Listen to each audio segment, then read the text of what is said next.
تو یہ اب اسلامک سائیکالوجی کیا کہتی ہے؟ سب سے پہلے اسٹرانگ عقیدہ، belief system and value system, جس کو جاپنیز میں اکیگائی بھی کہتے ہیں، کہ living with a purpose.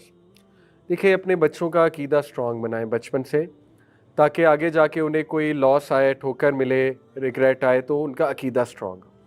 Strong عقیدہ میں موٹی موٹی کیا چیزیں آتی ہیں؟ سب سے پہلے اللہ کا تگڑا تعارف، ٹھیک ہے، اللہ کون ہے، اللہ تعالیٰ جو ہے وہ، دیکھیں یہ ٹریننگ بچپن سے ہوتی ہے. آپ نے بچوں کو یہ سکھانا ہے کہ اللہ تعالیٰ کا ادب بھی ہے بہت زیادہ، اللہ سے محبت بھی ہے، اور اللہ رب العالمین کا فیئر بھی ہے. یہ تینوں چیزیں سکھانی ہیں، ٹھیک ہے. اگر آپ صرف ایک ہی چیز سکھا دیں گے کہ نہیں اللہ از اونلی لونگ لونگ لونگ، اللہ صرف موسٹ لونگ ہے، تو پھر بچہ ہو سکتا ہے وہ کیجول لے کہ اللہ تو اتنا لونگ ہے ہر چیز کو لیٹ گو کر دیتا ہے. تو یہ عقیدے کا پارٹ ہے کہ بچے کو اللہ کا تعارف کیا کرانا ہے اور کیسے کرانا ہے، ٹھیک ہے. اسی طرح اسٹرانگ عقیدہ میں یہ چیز آتی ہے کہ انبیاء کا کیا عقیدہ تھا اللہ کے بارے میں اور لائف کے بارے میں، وہ اس میں آتا ہے. تقدیر پر ایمان یہ آتا ہے اسٹرانگ عقیدہ میں، اور لیونگ ود اے پرپز یہ اسٹرانگ عقیدہ میں آتا ہے. تو عقیدہ جو ہے وہ کس طرح پڑھا جا سکتا ہے؟ ایک تو قرآن عقیدہ سکھاتا ہے آپ کو، دوسرا عقیدہ میں ایمانیات ہے. موٹے موٹا عقیدہ تو یہی ہے نا، آمنت باللہ و ملائکتہ و کتبہ و رسلہ، روز آخرت پر ایمان، نبیوں پر ایمان، اینجلس پر ایمان، یہ عقیدہ ہے موٹا موٹا، اللہ پر ایمان. لیکن عقیدہ میں یو انڈرسٹینڈ پھر غلط عقائد کی پہچان بھی بچے کو دینی ہے، جیسے ہاروسکوپس پہ بلیو. تو بچے کو سکھانا ہے ہاروسکوپس پہ بلیو کیوں نہیں کرنا، ٹھیک ہے، سب اللہ کی طرف سے ہوتا ہے. ستاروں کا کیا رول ہے ہماری لائف، ستارے کیا کرتے ہیں، ٹھیک ہے. اسی طرح بچے کو تعارف کرانا ہے جنات، یہ بھی عقیدے کا پارٹ. بچے کے غلط عقائد نہ ہونا کہ مطلب وہ انڈین موویز دیکھتے کہ بدرو کا آتما کا کانسیپٹ نہ آ جائے، ہارر موویز دیکھتے کہ بچہ جنوں سے بہت زیادہ نہ ڈرنے لگے، ٹھیک ہے. تو اس کو کلیئرٹی ہونی چاہیے اس بارے میں.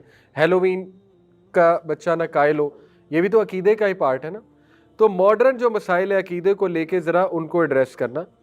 دیکھیں عقیدہ ہی اصل میں بندے کو اسٹرینتھ دیتا ہے at the end of the day, strong عقیدہ. اسی لیے اللہ تعالیٰ نے بڑی خوبصورت آیا آپ کے سامنے رکھتا ہوں، اعوذ باللہ من الشیطان الرجیم. الم تر کیف ضرب اللہ مثلا کلمۃ طیبۃ کشجرۃ طیبۃ اصلها ثابت وفرعها فی السماء. Have you not considered how Allah presents an example, making a good word like a good tree, whose root is firmly fixed and its branches reach high in the sky. اصل میں یہاں انہوں نے ٹرانسلیشن کر دی ہے good word, لیکن کلمہ طیبہ آپ کو پتہ ہے کیا ہے؟ لا الہ الا اللہ.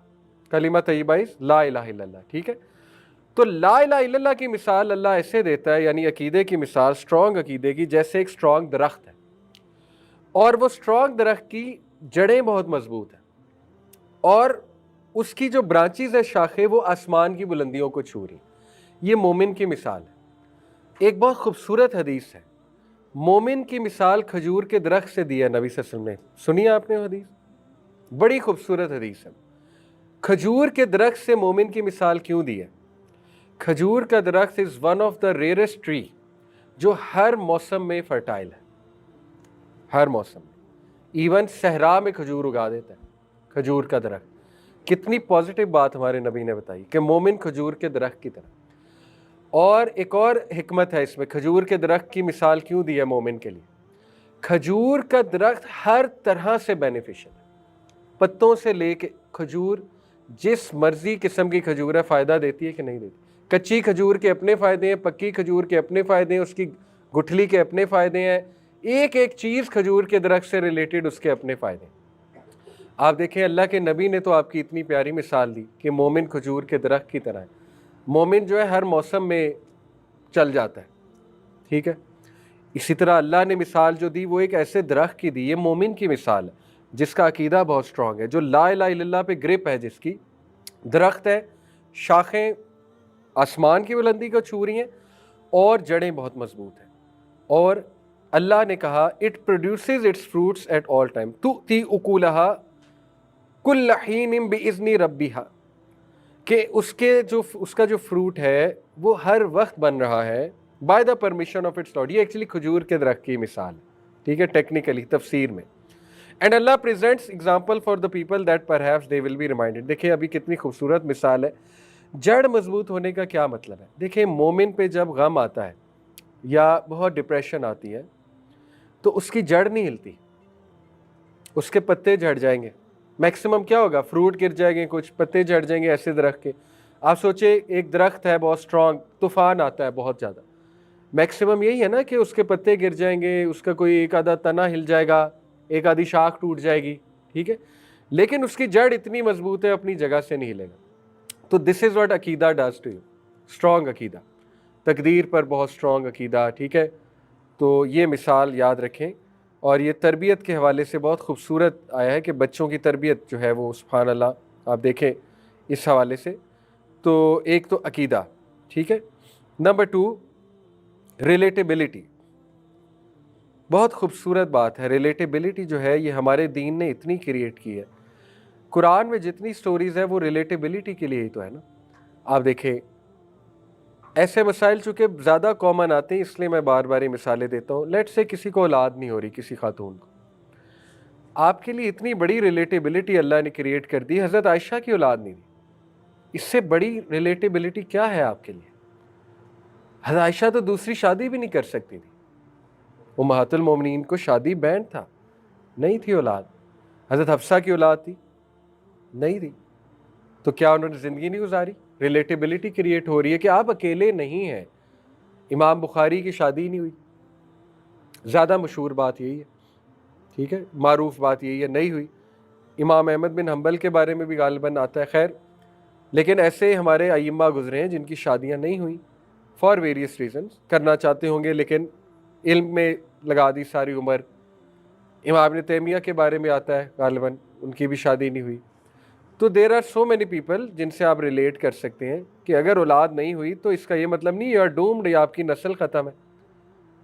देखिए कई देर सो मैनी ग्रेट पीपल है पास्ट। अब आप हज़रत आयशा के बारे में क्या कहेंगे, उनकी नस्ल कहाँ है, हज़रत आयशा की नस्ल। लेकिन हज़रत आयशा से दूसरा काम इतना ले लिया कि मैं और आप सही बुखारी, कितनी हदीस हज़रत आयशा से, मोर देन 2000 आई थिंक हज़रत आयशा से हदीस मरवी हैं। तो ये वाला काम ले लिया अल्लाह ने उससे, फिर उम्महातुल मोमिनीन में से हैं वो। तो रिलेटेबिलिटी इसी तरह देखे, कोई आपकी फैमिली में फौत हो गया है तो आप पहले इंसान नहीं है जिसकी फैमिली में कोई फौत हो गया है। सबसे ज़्यादा अमवात हमारे नबी ने देखी है विदाउट अ सेकेंड डाउट। अपने बच्चों की चार बच्चों की अमवात देखी है अपनी ज़िंदगी में, 3 बेटियों की और 2 बेटों की, 5 बच्चों की अमवात देखी है अपनी ज़िंदगी में और अपने हाथ से दफनाया, ठीक है, नबी सल्लल्लाहु अलैहि वसल्लम ने अपने बच्चों को। इसी तरह अपने सहाबा की अमवात देखी है, सबसे ज़्यादा डेथ हमारे नबी ने देखी है। अपनी वाइफ की डेथ देखी है हज़रत खदीजा की, इसके बाद जो है वो अपने अंकल की डेथ देखी है, अपने दादा की डेथ देखी है अब्दुल मुत्तलिब की। तो ये आसान नहीं होता इतने लोगों को मरते देखना। आप और मैं अगर अपनी ज़िंदगी में देखें, हमने अभी तक कितनी डेथ्स देखी हैं, बहुत कम, बहुत कम, ठीक है। तो यू कैन रिलेट विद रसूल अल्लाह सल्लल्लाहु अलैहि वसल्लम।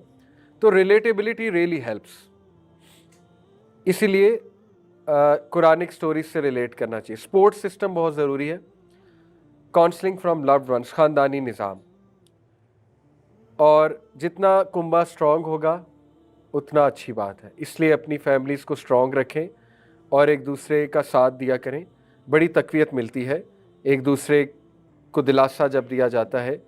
तो पुरानी जनरेशन माशाल्लाह आप देखें 6 बच्चे, 10 बच्चे, इसी तरह मैं अपने दादा को देखूं 8 बच्चे, नाना को देखूं उनके भी 8 बच्चे, ठीक है। अनफॉर्चुनेटली अब डाइट की वजह से, इन सारी चीज़ों की वजह से फैमिली सिस्टम भी आहिस्ता आहिस्ता 1-2 बच्चों की तरफ आ रहा है। एनीवे ये एक अलग टॉपिक है, लेकिन सपोर्ट सिस्टम, कुंबा, ख़ानदान बहुत मैटर करता है और उससे काउंसलिंग लेना और एक दूसरे को तक़वियत देना। इसीलिए नबी ने देखे अल्लाह ने कितना पसंद फरमाया बीमार की तीमारदारी, अपने बच्चों को सिखाएं बीमार की तीमारदारी। इसी तरह कोई फौत हो गया है तो बच्चों को मैनर्स होना चाहिए, वहाँ जाके क्या कहना है, क्या अफसोस करना है वहाँ जाके। और बच्चों को आपको भेजना चाहिए ऐसी जगह, जनाज़ों पे भेजना चाहिए, इवन कब्रिस्तान तक भेजना चाहिए। बच्चों को थोड़ा सा हमें इसमें बहादुर बनाना चाहिए कि एवरीवन हैज़ टू डाई, ठीक है। इसी तरह फिर दुआज़ हैं, इस्लामिक साइकोथेरेपी का हिस्सा दुआज़, आगे हम देखते हैं क्या क्या है। स्टोरी ऑफ उम्मे सलमा है, उनकी दुआ कितनी मशहूर है, इन्ना लिल्लाहि व इन्ना इलैहि राजिऊन अल्लाहुम्मा उजुरनी फ़ी मुसीबती वख्लिफ ली खैरन मिन्हा। उनके जब मियाँ फौत हुए तो उन्होंने दुआ पढ़ी और अल्लाह ने बदले में रसूलुल्लाह सल्लल्लाहु अलैहि वसल्लम बतौर शौहर दिए। कितनी बड़ी केस स्टडी है। तो ये चंद एक बातें इस्लामिक थेरेपी के हवाले से, ठीक है। इसके बाद एक और चीज़, आखिरी चीज़, TIIP मॉडल है, traditional Islamic integrated psychotherapy, TIIP model. इसमें कल्ब is the centre according to this हदीस। नबी सल्लल्लाहु अलैहि वसल्लम ने फरमाया, बेशक जिस्म में एक गोश्त का टुकड़ा है, जो अगर सही है तो सारा जिस्म सब कुछ ठीक है, जो अगर ख़राब है तो सब कुछ ख़राब है, और बेशक वो क्या है, कल्ब, वही अल कल्ब। तो कल्ब सेंटर में है जिस पे वर्किंग करनी है एक्चुअली। अब कल्ब के साथ अकल भी जुड़ी हुई है। इंटरेस्टिंगली आपके हार्ट में 40,000 न्यूरॉन्स हैं जो सिर्फ दिल के ऊपर काम करते हैं, उनका ताल्लुक दिमाग के साथ नहीं है। सर्च अबाउट इट, ठीक है, गूगल पे जाके लिखें neurons of the heart. 40,000 neurons आपके दिल में हैं, वो सिर्फ दिल को सोचने पे मजबूर करते हैं। दिल का अपना एक नर्वस सिस्टम है, nervous system of the heart, कभी गूगल पे सर्च कीजिएगा। एनीवे, कल्ब का ताल्लुक अकल से भी है, कल्ब का ताल्लुक नफ्स से भी है, कल्ब का ताल्लुक एहसास इमोशन से भी है, कल्ब का ताल्लुक रूह से भी है। So our centre of focus is कल्ब।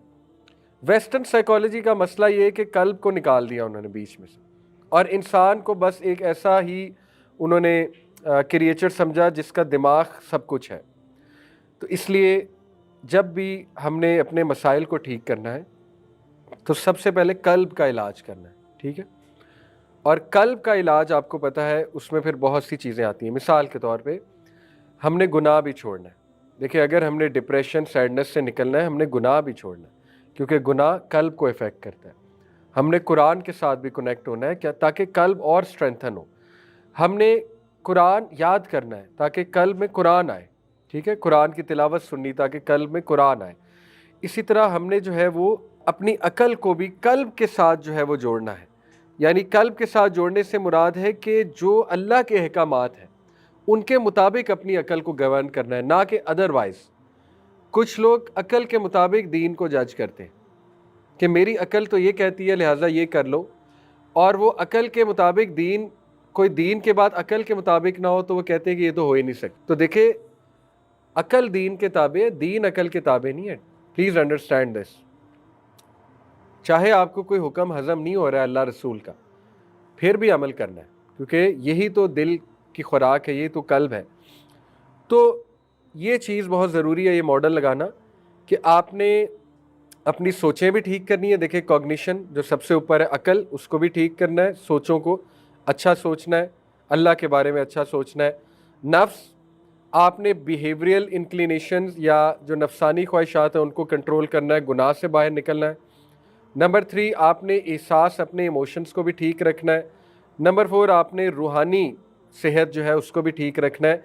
इन सारी चीज़ों से आपका कल्ब स्ट्रेंथन होगा। तो ये बड़ा खूबसूरत मॉडल है। तो ये भी इंशाल्लाह ताला आप मॉडल जहन में रखें। आखिर में बस चंद एक दुआएं हैं जो हमने कई बार इस पर बात की है। एक तो ये डिप्रेशन की दुआ मैंने लास्ट क्लास में एक्सप्लेन भी की थी, अल्लाहुम्मा इन्नी अब्दुक वब्नु अब्दिक वब्नु अमतिक नासियती बियदिक माज़िन फ़ीहा हुक्मुक अदलुन फ़ीहा क़ज़ाउक। ये दुआ ज़रूर याद कर लें, इसको पढ़ा करें, ट्रांसलेशन बहुत खूबसूरत है इसकी, ठीक है। इसी तरह ये दुआ, अल्लाहुम्मा इन्नी औज़ु बिका मिनल हम्मी वल हज़नी वल हुज़्नी वल अज्ज़ी वल कसली वल बुखली वल जुबनी व ज़लाइद दैनी व ग़लबतिर रिजाल। ब्यूटीफुल दुआ। इसमें 8 चीज़ों से पनाह मांगी गई है। नंबर 1, हम से, हम कहते हैं एंग्जाइटी को, हुज़न से सौरो, अज्ज से, अज्ज कहते हैं वीकनेस को, कसल से लेजीनेस को। अज्ज और कसल इन शॉर्ट जो है वो क्या है, डीमोटिवेशन। उसके बाद बुखल से, बुखल कहते हैं माइजरलीनेस को। जुबन से, जुबन कहते हैं कॉवर्डीज को, डरपोकपन को। व ज़ला इद्दैन, ज़ला इद्दैन से मुराद है कर्ज के अंदर डूब जाने से। व ग़लबत रिजाल, और लोगों के गलबे से, कि कोई इंसान मुझ पे हावी हो जाए। इसी तरह ला इलाहा इल्ला अंता सुब्हानका इन्नी कुन्तु मिनज़ ज़ालिमीन या हय्यु या क़य्यूम बिरहमतिका अस्तगीस। फिर ये दुआ, असली लिशानी कुल्ला वला तकिलनी ला नफ्सी तरफ़त ऐन। ये दुआ, अल्लाहुम्मा इन्नी औज़ु बिका मिन जहदिल बलाई व दरकिश शकाई व सूइल क़ज़ाई व शमाततिल अदाई, कि अल्लाह ताला मैं आपसे पनाह चाहता हूँ या चाहती हूँ सख्त मुशक्क़त से, जहदिल बला का मतलब है सख्त मुशक्क़त से, व दरक शकाई होपलेसनेस से, या जिसको कहते हैं रेचिडनेस, और वसूइल क़ज़ाई बुरी तकदीर से, व शमाततिल आदाई, और इस बात से कि मेरे दुश्मन मेरे ख़िलाफ़ प्रोपेगेंडा करके खुश हों या मेरी सफरिंग पे रिजॉइस करें। कितनी जामे दुआ है। जब आपको ये डर लगे कि मैं तबाह ना हो जाऊँ या मेरी कोई ज़िंदगी ख़राब ना हो जाए, ये दुआ पढ़ा करें, क्योंकि इसमें आप जहदिल बलाई सख्त मुशक्क़त से पनाह मांग रहे हैं, व दरक शकाई होपलेसनेस से पनाह मांग रहे हैं, रेचिडनेस होपलेसनेस, वसूइल क़ज़ाई बुरी तकदीर से पनाह मांग रहे हैं। इसी तरह अल्लाहुम्मा ला सहला इल्ला मा जअलतहु सहला व अंत तजअलुल हज़ना इज़ा शिअता सहला। ए अल्लाह, there is no ease except that which you make easy, and indeed you when you want make grief and difficulty easy। ये भी आसानी की दुआ है, बहुत खूबसूरत दुआ है। इसी तरह हस्बुनल्लाह व निअमल वकील, ये भी बहुत खूबसूरत दुआ है। बाकी ये दुआओं की ऐप और व इय्याका नस्तईन दुआओं की ऐप है। तो जज़ाकुमुल्लाह खैर, यहीं पे आज हमारा इख्तिताम हुआ इस सीरीज़ का। आप सब की मुश्किलात आसान फरमाएँ। जज़ाकुमुल्लाह खैर। सुब्हानक अल्लाहुम्मा बिहम्दिका अशहदु अल्ला इलाहा इल्ला अंता अस्तगफिरुका व अतूबु इलैक।